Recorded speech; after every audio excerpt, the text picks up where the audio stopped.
Hay una pregunta que nos ha acompañado desde siempre, ¿verdad? ¿Qué significa ser humano? Es una de las cuestiones más profundas que existen. Bueno, pues en este análisis vamos a sumergirnos en la ciencia que se atreve a buscarle una respuesta. Hablamos, claro, de la antropología.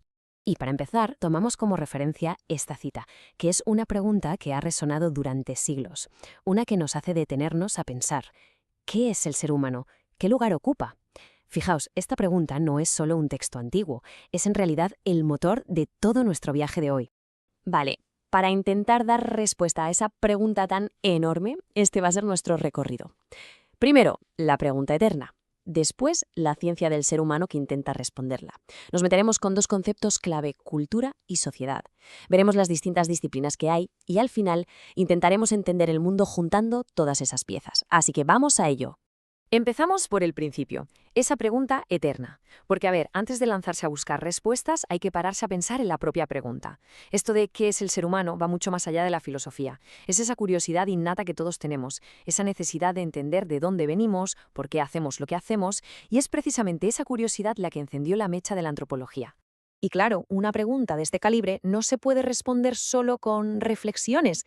Se necesita un método, una forma de abordarla sistemáticamente. Y es justo ahí, en ese punto, donde la filosofía le pasa el testigo a la ciencia. ¿Y qué ciencia se atreve con semejante reto? Pues sí, como ya hemos adelantado, es la antropología.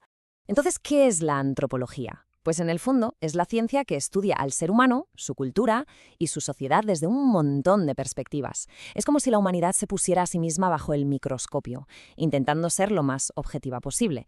Y ojo, no se queda solo en el individuo, sino que se fija sobre todo en cómo nos relacionamos, tanto entre nosotros como con nuestro entorno. De hecho, la propia palabra ya nos lo dice todo. Si la desmontamos, viene de dos términos griegos: anthropos, que significa hombre o ser humano, y logos, que es conocimiento o estudio. Así que literalmente es eso, el estudio del ser humano. Más claro, imposible. Vale, pasamos al siguiente punto: cultura y sociedad. Porque para entender al ser humano, para llegar a ese logos del que hablábamos, los antropólogos se centran en dos ideas que son, bueno, como los cimientos de todo. Podríamos decir que son el software y el hardware de nuestra vida en común. Y aquí viene una distinción súper importante, para que no nos liemos. Pensemos en la cultura como el qué, es decir, el conjunto completo de cómo vive un grupo, sus conocimientos, sus costumbres, sus creencias, el arte, la historia, todo el paquete. Y la sociedad, por otro lado, es el quién. Es el grupo de personas que comparte esa cultura y se organiza para vivir juntos. Son dos caras de la misma moneda. Una no tiene sentido sin la otra. Y esto nos lleva a una idea que a la antropología le parece fascinante y que resuena en esta cita.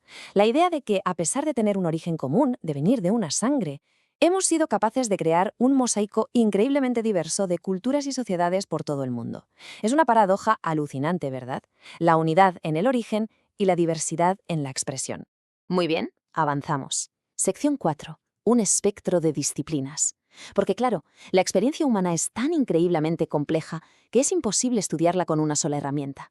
Sería como intentar montar un puzzle gigante mirando solo una pieza.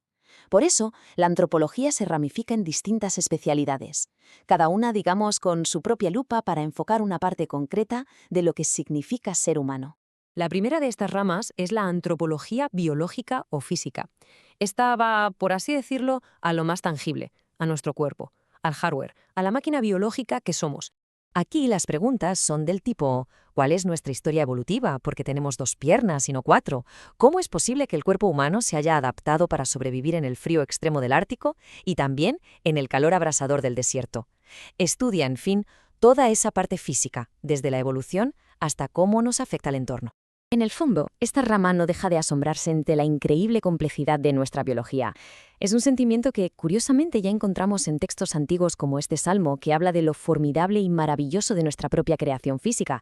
Es ese mismo asombro, pero estudiado con método científico. Vale, ahora hacemos zoom hacia afuera. Dejamos el cuerpo del individuo y nos centramos en el grupo. Pasamos del hardware al software colectivo, con la antropología social. Esta especialidad se dedica a entender cómo nos organizamos para vivir juntos. Investiga los sistemas de parentesco, la religión, la economía, la política.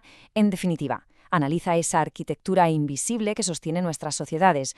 Todas esas reglas, a menudo no escritas, que dictan cómo nos comportamos en grupo y cómo se transmiten los valores de una generación a otra. Y un tema central aquí es lo que se llama socialización, O sea, cómo aprendemos a ser parte de nuestra cultura. Este proverbio, por ejemplo, lo clava. La idea de instruir al niño en su camino es básicamente el núcleo de la transmisión cultural, cómo los valores y las normas pasan de padres a hijos, asegurando la continuidad de la sociedad. Seguimos. Y ahora nos detenemos en algo que es, sin duda, una de las cosas que más nos define como especie, una herramienta increíblemente poderosa, el lenguaje.